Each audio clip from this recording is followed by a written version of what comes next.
conveyor belt.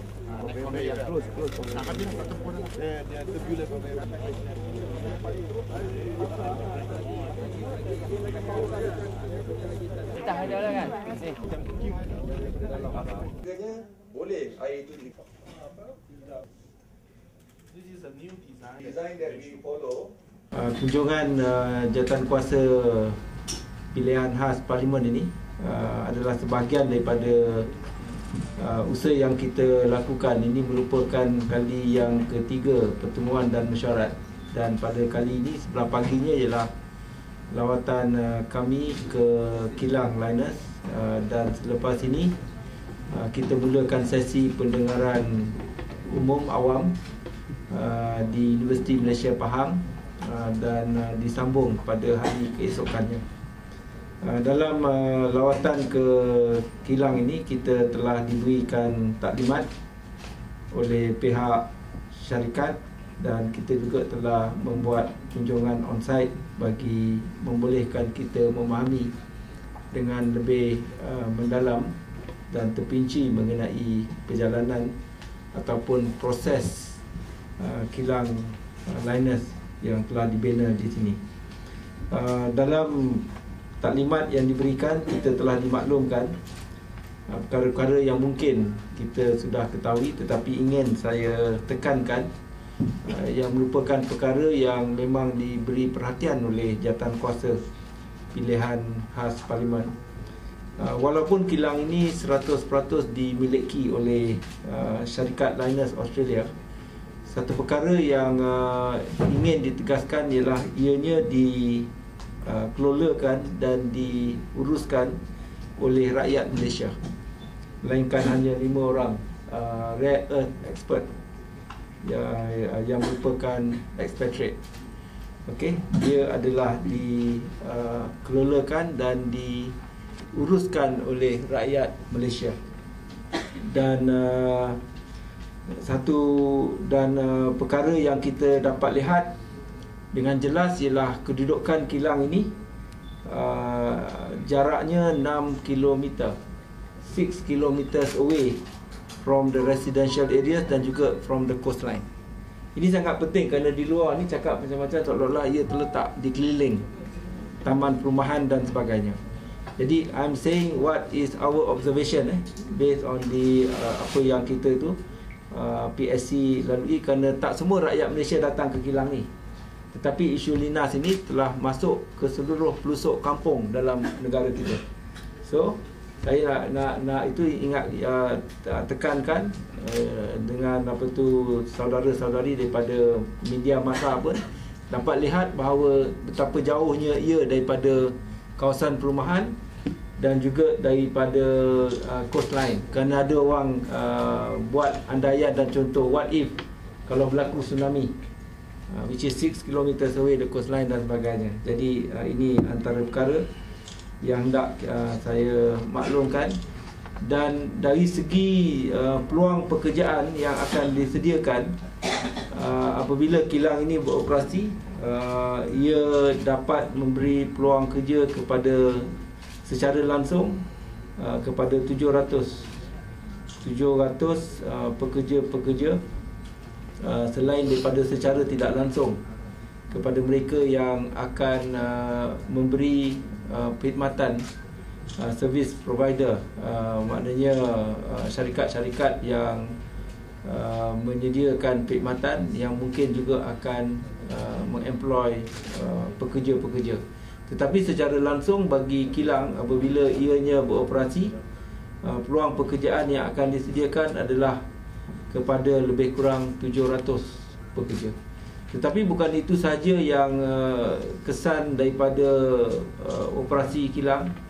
Banyak lagi spin-off ataupun manfaat yang boleh didapati daripada kewujudan kilang di kawasan ini ataupun dalam negara kita. Ia akan, sebagaimana yang dapat dilihat, kewujudan kilang ini akan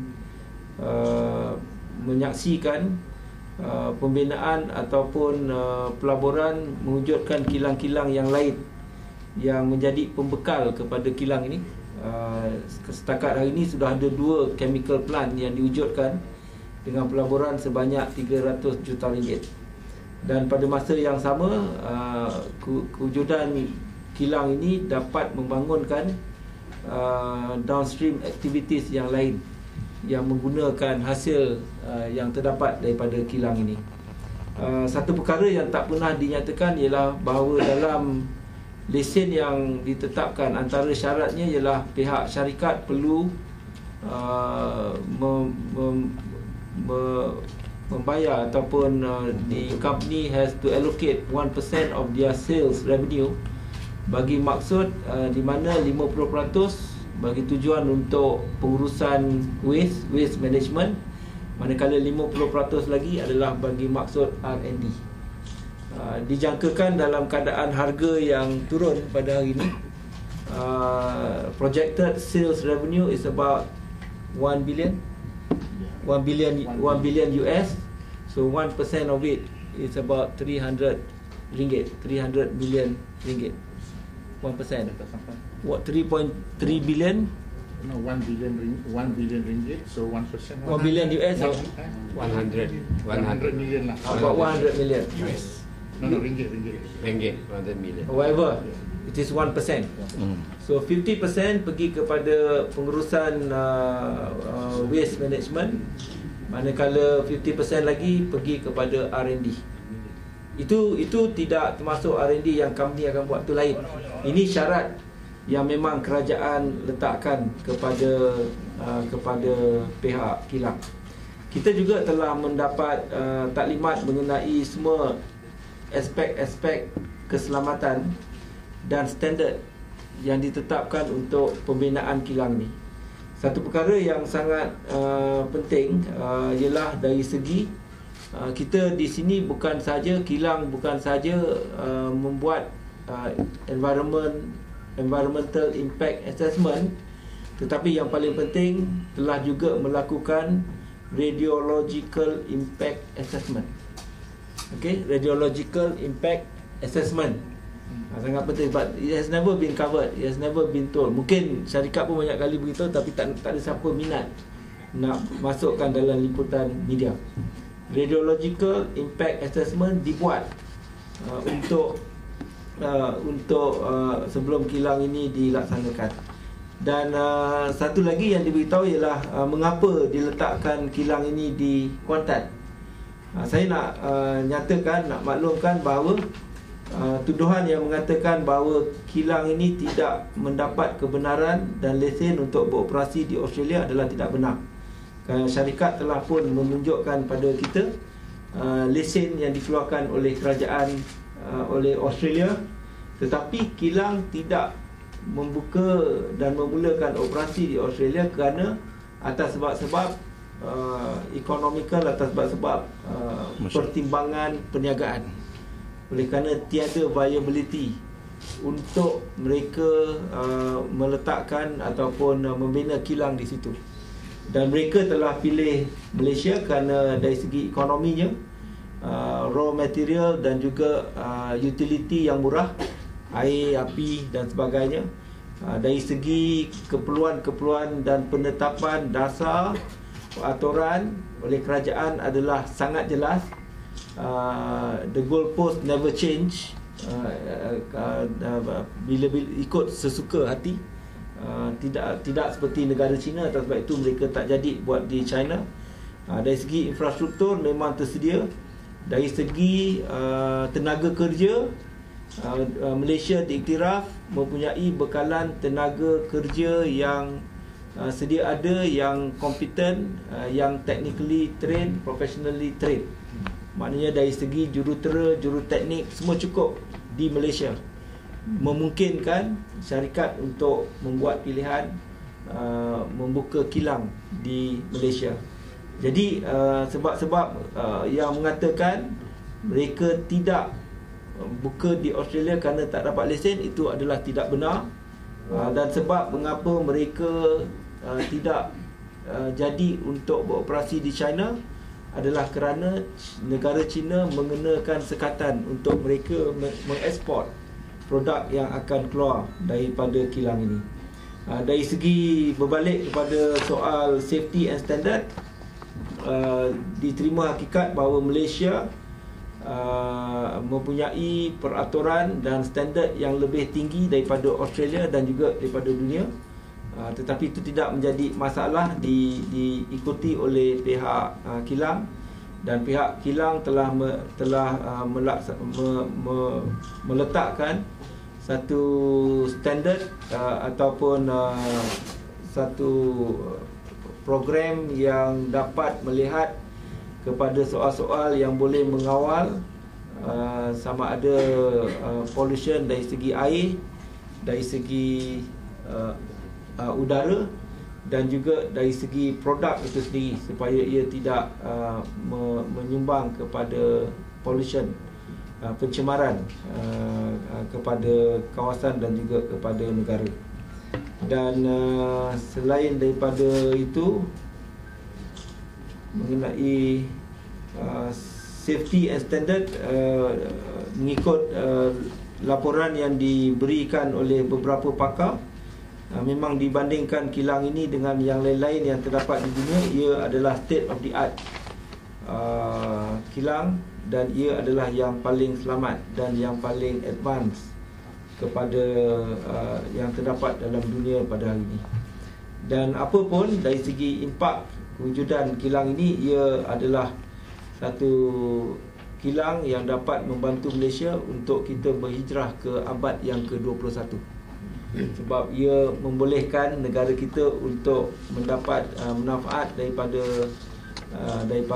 apa yang diusahakan di sini, sama ada dari segi teknologinya ke, dari segi R&D-nya ke, dari segi modal insannya dan sebagainya. Jadi ini adalah hasil daripada taklimat yang diberikan oleh kilang kepada jawatankuasa.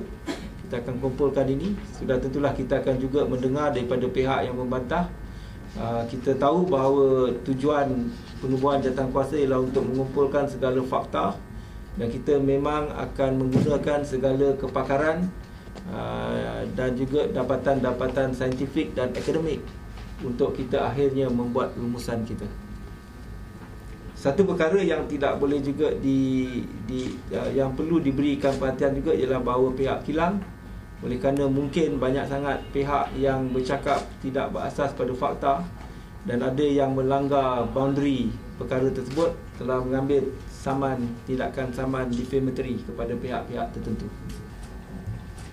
Tadi yang untuk waste management itu ialah untuk 50% daripada that 1% is for the Atomic Agency Licensing Board for purposes of waste management.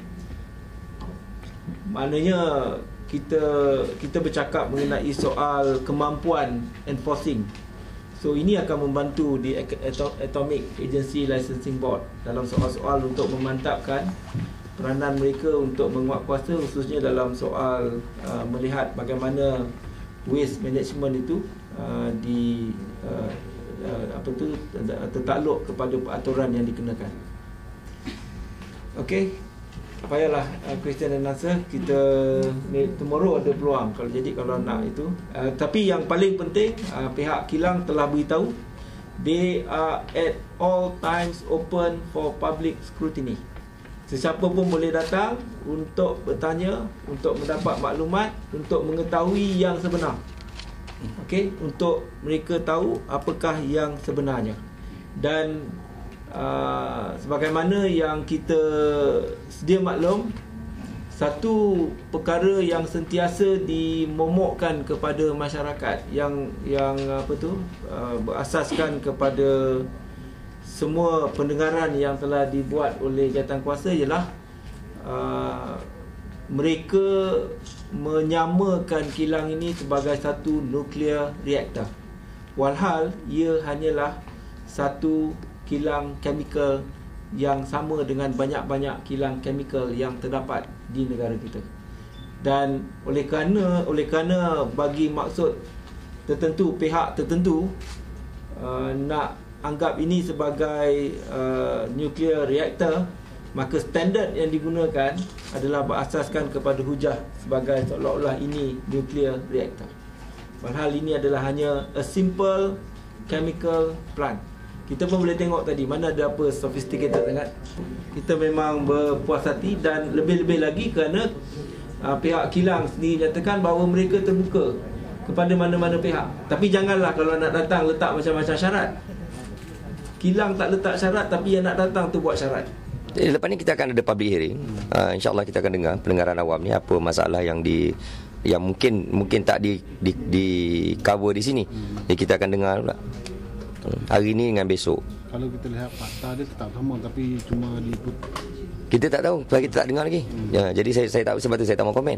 Sebab kita tak dengar daripada pihak lain. Kita baru dengar daripada pihak. Tapi yang menjadi isu sekarang ni accessibility kepada maklumat, accessibility kepada pihak kilang, accessibility kepada persoalan semua tu terbuka, sangat terbuka. Jadi saya tidak nampak yang kata tuduhan yang kata ada cuba kerahsiaan ke apa, itu saya tak nampak. Fakta tadi memang yang dibentangkan tadi bagaimana? Itu saya kata bukan soal fakta tu, soal dia terbuka. Fakta tu nanti kita kena dengar yang lain baru kita compare. Tapi dari segi keterbukaan maklumat, dari segi akses kepada maklumat tu dia terbuka. Nampak dia terbuka. Demi orang lebih senang dapat maklumat. Boleh maknanya boleh. Tak ada rasa tak ada orang kata tak ada dia cuba nak simpan apa-apa. Perkara yang dia tak patut bagi tahu pun dia bagi tahu. Kadang-kadang masalah macam disebut tadi lah, kalau kita pergi Kentucky Fried Chicken makan pun dia tak bawa kita sampai ke dapur. Ini bukan lagi dapur, jamban pun dia bawa. Jadi maknanya dia terlalu open kan? Dia open. Yang itu kita buat hati, saya buat hati. Dari segi fakta, dari segi substance, merit tu nantilah kemudian.